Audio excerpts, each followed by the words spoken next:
ఏదండి? ఇయర్ ఏంటి me looking back year ఎలా ఉందనుకుంటున్నారు? అంటే వి స్టార్టెడ్ విత్ జాట్ అండి. ఇట్ వాజ్ అ వెరీ, అంటే బాలీవుడ్లో we got a very solid entry. Jaat 2 చేస్తున్నాము. సో విల్ హ్యావ్ అంటే ఆల్రెడీ ప్రీ బిజినెస్ ఉంది. So it's a very successful start మాకు.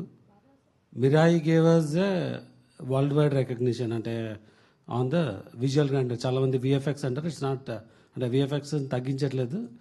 ఒక visual experience we created in a managed budget.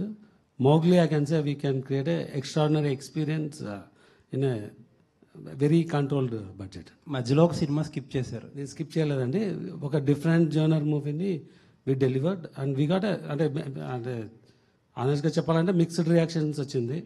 Cinema చూసిన ఎవరు కానీ దాన్ని తప్పుపట్టలేదు. సో రివ్యూ హానెస్ట్గా రాసిన రివ్యూస్లో ఎక్కడ గ్యాప్ లేదు. So we delivered a very good content, అంటే సిమిలర్ ఫీడ్బ్యాక్ స్వాగ్ వచ్చింది. So as a maker we didn't deliver anything, అంటే రియాక్షన్స్ డిఫరెంట్గా రావచ్చేమో కానీ we delivered a good movie.